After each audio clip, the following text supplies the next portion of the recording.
Assalamualaikum warahmatullahi wabarakatuh. Di sini kami kelompok 4 akan menjelaskan tentang implementasi aplikasi Enterprise Resource Planning dengan menggunakan modul inventory ODO 13.0 pada PT Boba Indonesia. Saya sendiri, Sari Asura, dan teman saya Prika Melia Marisa Jana dan Siti Novianti.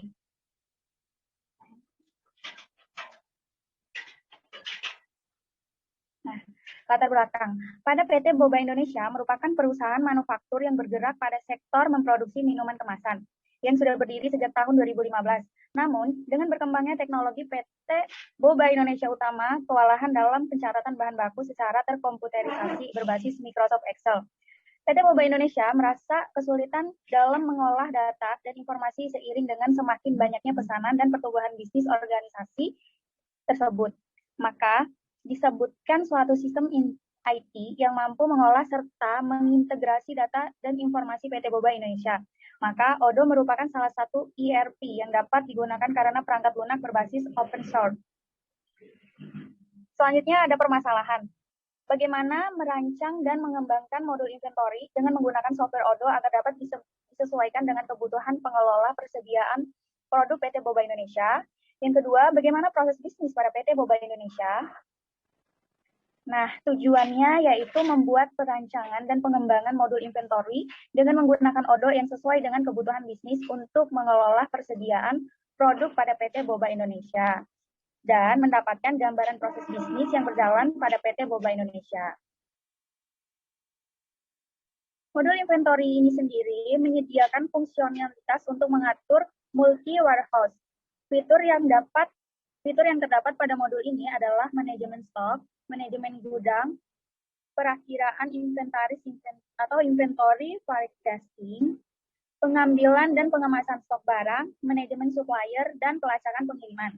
Selanjutnya, ini kami akan mencoba mengimplementasikan ODO pada PT Boba Indonesia. Yang pertama kita akan ke pembuatan akun ODO-nya sendiri. Nah, ini adalah tampilan aplikasi pada ODO, yaitu pilihan modul yang tersedia pada aplikasi ODO. Nah, karena kami di sini menggunakan modul inventory, kami hanya menggunakan modul inventaris. Nah, di sini nama pengguna, yang pertama ada nama pengguna, terus email pengguna, kemudian ada nama perusahaan kita yaitu PT Boba Indonesia, nomor telepon, negara asal, terus bahasa yang kita gunakan pada aplikasi ODO tersebut.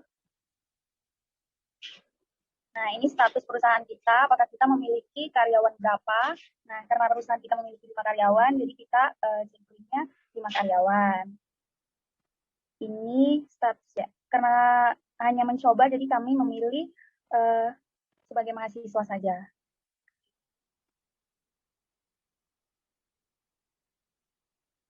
Selanjutnya, ini adalah tampilan dari menu overview. Di menu overview ini tersedia ada penerimaan, yaitu kita menerima barang dari supplier, kemudian ada order pengiriman, kita mengirimkan barang kepada konsumen, kemudian ada retur, yaitu kita bisa mengembalikan barang atau komplain barang. Kemudian kita ke penerimaan. Nah, contohnya kita mau ngorder barang ke vendor, yaitu kita buat. Nah, nama vendor kita tuh misalnya ke Boba Indonesia cabang Ciledug. Nah, produk yang mau kita order itu contohnya boba brown sugar milky sebanyak 50 pieces. Terus kemudian ada tanggal pengorderan kita. Misalnya pada tanggal 22 bulan 11 2021 pada jam 11.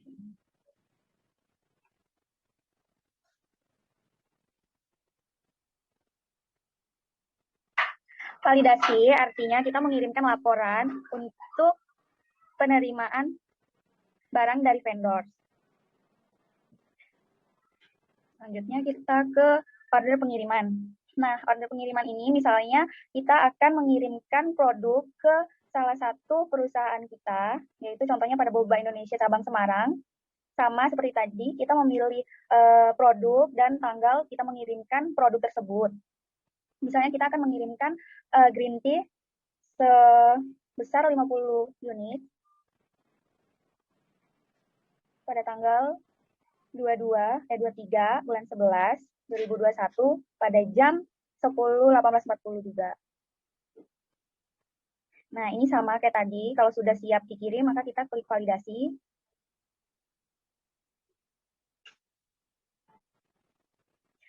Selanjutnya print labels. Nah, print labels ini berfungsi untuk labels yang akan kita kirim tadi. Nah, contohnya seperti ini, dia akan berbentuk PDF. Nah, seperti ini, karena kita mengirimkan green tea sebesar 50 pieces, nah labelnya juga tersedia 50 pieces untuk green tea tersebut. Di sini ada tombol cetak, di mana di sini ada 2 dokumen yang bisa kita cetak. Yang pertama ada operasi pengambilan barang, di mana ini tuh berfungsi untuk karyawan gudang yang akan packing barang yang akan kita kirim. Nah, suratnya seperti ini, ada alamat gudang kita dan alamat penerimanya. Selanjutnya ke surat jalan. Nah, surat jalan ini berfungsi untuk si driver yang akan mengirimkan barang kita ke penerima. Nah, contoh surat jalannya seperti ini, sama ada alamat gudang kita dan alamat si penerima dan produk apa yang kita kirim dan sebanyak apanya. Nah, retur ini berfungsi untuk kita melakukan pengembalian barang. Bisa juga dari si pemesan yang mengembalikan barang ke kita karena adanya kerusakan ataupun keterlambatan pengiriman. Sama menunya sama seperti pemesanan dan order. Tampilannya seperti ini. Bedanya cuma di retur di tipe operasinya saja. Selanjutnya di sini ada bagian konfigurasi. Konfigurasi ini kita ke bagian gudang, di mana gudang ini untuk mengatur persediaan yang kita punya. Jadi di gudang ini sudah ada nih, ada Boba Indonesia. Nah, misalkan kita usaha kita punya cabang baru dan itu butuh gudang tambahan. Di sini bisa klik buat. Nah, contohnya kita mau buat Boba Indonesia cabang Bogor. Nah, di sini tinggal dikasih nama singkatan, contohnya dan di sini kita bisa isikan alamat lengkap di mana tempat si gudang ini berada. Nah, kalau sudah bisa disimpan. Oke, selanjutnya ke bagian produk. Produk ini adalah barang yang akan disimpan di gudang. Nah, ini contohnya ada boba brown sugar atau ada es batu gitu-gitu. Nah, kalau mau membuat seperti ini itu pertama klik buat. Oke, di sini untuk membuat produk baru, contohnya boba rasa taro. Nah, karena produk ini dijual untuk konsumen, maka dapat dibelinya dihapus, dan tipe produknya adalah storable produk, satuannya unit. Nah, yang harga jual ini bisa kita taruh misalkan 30.000. Pajak pelanggan ini terserah mau dikasih berapa, 5% atau 10%. Kalau di sini 10%. Terus di sini bisa kita modal, misalkan modalnya adalah 25.000. Kategori produk, di sini kategori produknya. Jadi, bisa juga kalau misalkan kategori produknya mau diubah, itu bisa di sini, di bagian sebelah ujung kanan. Nah, di sini di kategori ini terserah mau dinamain apa, dan di kategori induk ini pun boleh dinamain apa aja, terserah dengan kebutuhan. Oke, referensi internal. Referensi internal ini biasanya singkatan dari nama produk. Misalkan boba taro, berarti saya singkat jadi BP. Kemudian kita ke persediaan. Karena barangnya ini tidak dibeli, melainkan dijual, maka buy ini kita hapus. Nah, setelah itu sudah selesai, kemudian simpan. Untuk mengupdate kuantiti barang itu kita bisa di sini langsung. Nah, jadi di sini kita bisa memasukkan berapa unit yang kita punya atau kita butuhkan. Misalkan di sini 100.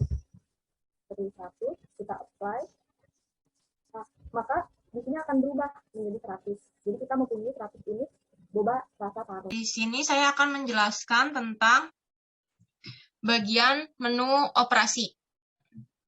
Dalam menu operasi ini ada berbagai macam. Yang pertama itu ada transfer, yang kedua itu ada replenishment, yang ketiga itu ada penyesuaian persediaan, yang keempat itu ada pembuangan, yang kelima itu ada penjadwalan. Yang pertama itu ada transfer. Transfer ini berfungsi untuk melihat transaksi apa saja yang sedang berjalan pada perusahaan, seperti penerimaan, pengiriman, serta pengembalian. Nah, sebenarnya transfer ini fungsinya sama kayak overview, cuman di sini langsung bisa lihat keseluruhan data. Nah, ini bisa di transfer ini bisa kita bagi data berdasarkan tipe operasinya. Contoh di sini ada tipe operasi penerimaan beda dan tipe operasi pengiriman beda. Di sini.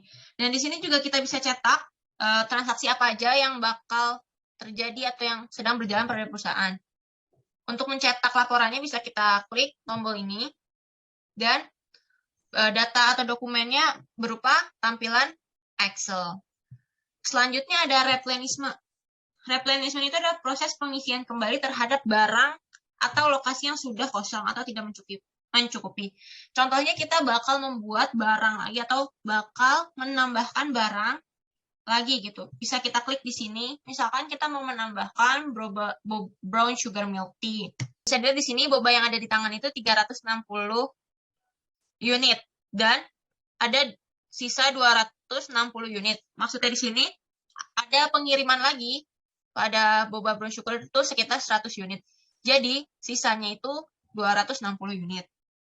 Nah, di sini bisa kita tambahkan jika mau order berapa unit lagi. Dan jika disimpan, maka nanti produk yang ada di gudang itu nambah jadi 460 unit. Nah, di sini ada penyesuaian persediaan. Penyesuaian persediaan itu berfungsi untuk mendapatkan nilai produk serta kuantiti produk. Dan dapat menyertakan jumlah produk dan jumlah produk yang rusak. Contoh kayak gini.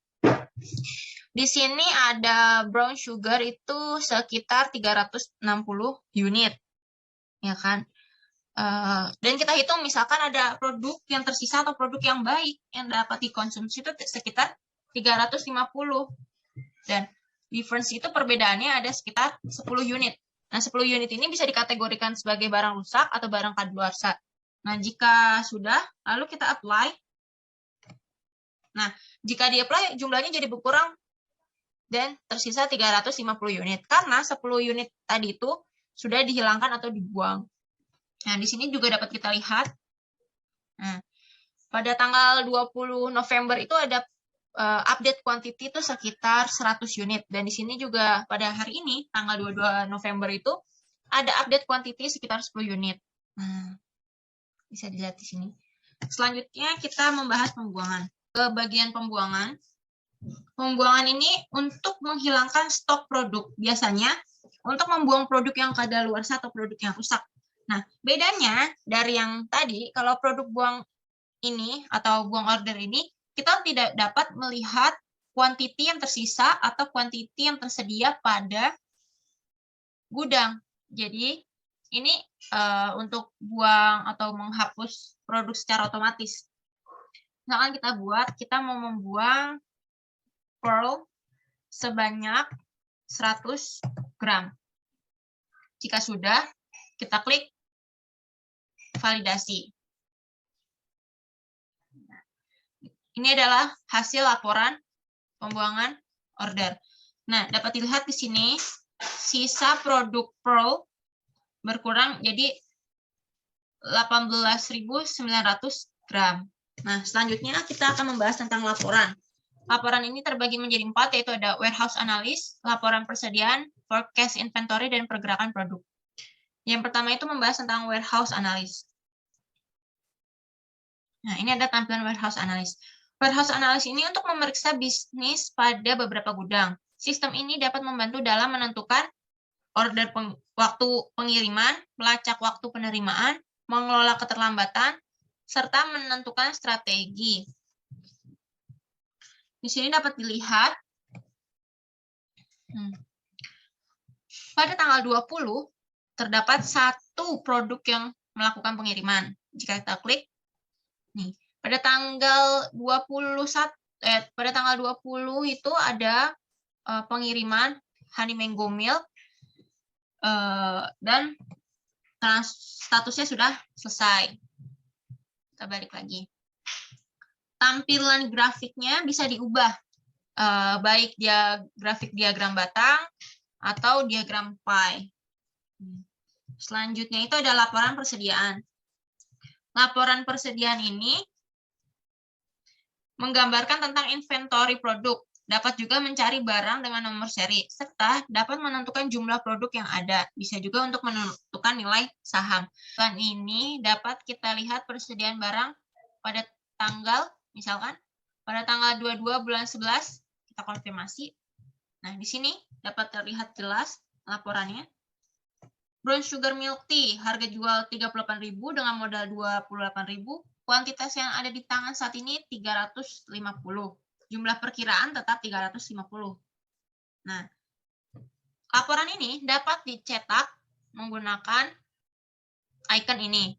Jika kita klik cetak, maka dokumen yang dihasilkan adalah tampilan dokumen Excel. Laporan persediaan produk yang tadi. Selanjutnya kita ke forecast inventory. Forecast inventory ini berfungsi untuk memberitahu beberapa banyak stok yang kita miliki pada tanggal dan waktu tertentu. Nih, bisa kita lihat nih di sini, bisa berdasarkan hari, minggu, atau bulan. Di sini dapat dilihat pada hari Minggu tanggal 21 November itu stok persediaan sekitar 300 unit untuk brown sugar milk tea. Dan hari Senin itu karena adanya pengiriman 100 piece brown sugar, maka sisa produk ada sekitar 200 unit. Selanjutnya, pergerakan produk. Pergerakan produk ini untuk memeriksa perubahan lokasi atau perubahan pergerakan produk. Nah, di sini contohnya ada boba brown sugar milk tea. Di sini terlihat jelas ada tanggal dan ada jamnya. Pada tanggal 20 November 2021 itu ada update quantity sekitar 100 unit. Nah, di sini ada data inputan atau penerimaan barang pada tanggal 21-nya itu sekitar 50 unit. Dan jika hasilnya ini total semua, maka produk yang sudah ada itu sekitar 570 unit. Nah, jika ingin mencetak laporan ini, bisa kita klik export all ini. Dan dokumennya berupa Excel. Ini adalah tampilan dokumen dari pergerakan produk.